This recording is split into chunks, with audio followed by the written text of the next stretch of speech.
it was very, very interesting because I had a materialist science, a consciousness-based science, and guess what Islamic science turned out to be? A living universe science. Mm-hmm. Axiom number 1, Allah created the universe. Axiom number 2, he created a living universe and told us to study it. What is this fundamental paradigm shift that we need? Thomas Kuhn wrote The Structure of Scientific Revolutions, right? He brought this notion of the paradigm forth strongly, and that science shifts paradigms, right, with new knowledge and new information. So what you're asking for is saying, what is this paradigm shift that we need to make, right?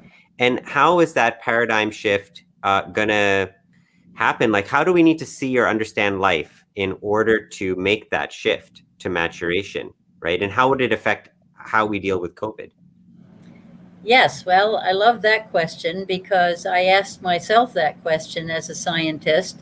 And in looking at the transition from the Newtonian paradigm that I grew up in, was trained in as a scientist, so let's say the standard model, four forces standard model of a material universe that has nothing but matter energy, which can transform into each other in it, and nothing non-material, non-matter energy in it.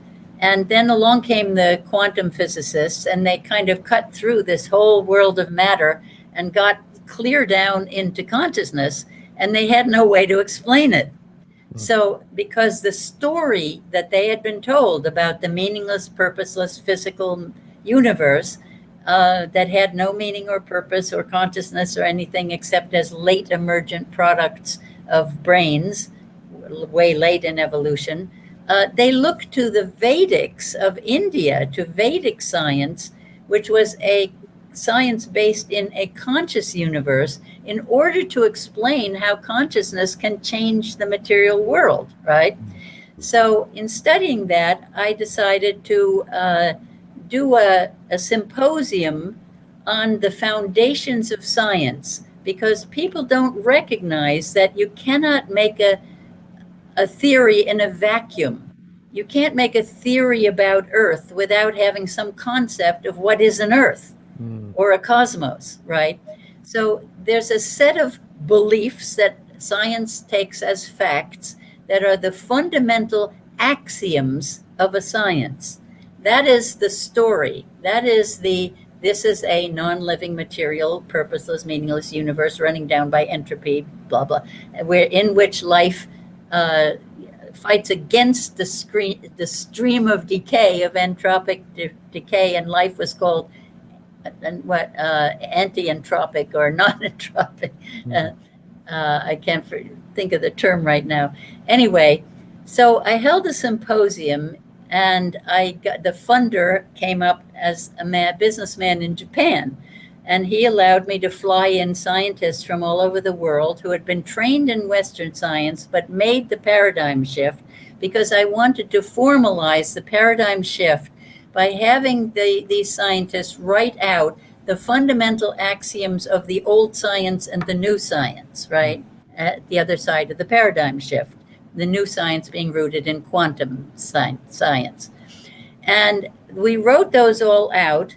And then I said, wow, let's do this with another science, because we had participants who were from Islam and who had studied Islamic science as well as Western science, which is taught in Western science is taught in all universities all over the world. So I held another such symposium in Kuala Lumpur with Islamic scientists and philosophers of science to write down their axioms.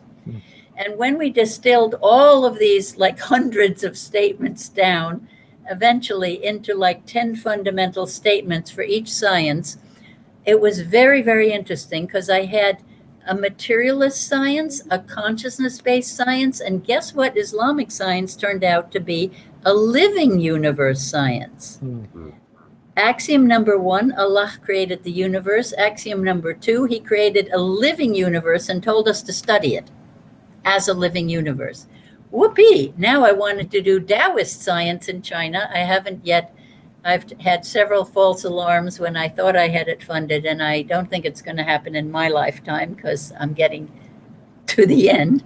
But I hope other people will do it, because my goal was, could we have a consortium of global sciences who act as checks and balances on each other, so that the living science could say to the materialist science, hey, don't put toxins in your food supply. That's a no-no. Don't wreck your ecosystem, your natural planet. So that was my goal, exactly as the religions had done this with the World Parliament of Religions, and they all get together and talk about the fundamentals. So through that, I developed a keyboard model of a universe in which we have matter, energy, and consciousness all on the same sequence of vibrations, because as far as I know, all sciences kind of agree that the universe is made of vibrations. And vibrations, as you know as a musician, can be arranged on a keyboard as a sequence of notes. So think of matter in the low keys, and then electromagnetic energy as you move up the keyboard. This is Western science starts at the matter end of the keyboard, right? And it gets up there, and then Einstein comes along and says, hey, matter is energy, energy is matter, E equals mc squared.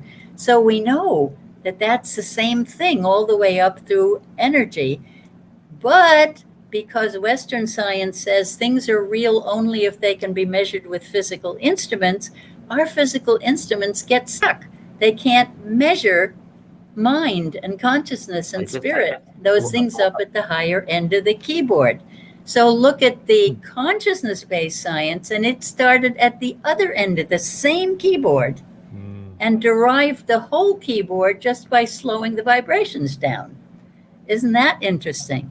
So if you think of yourself as playing the whole keyboard, you're not a body with a mind or with a soul or both. You are a body, mind, spirit. You are a whole integral body, mind, spirit. And only from a physical body can you play the whole keyboard, which is why they say the angels are lined up for human bodies, because they can only play in the high keys. And what's music without low keys?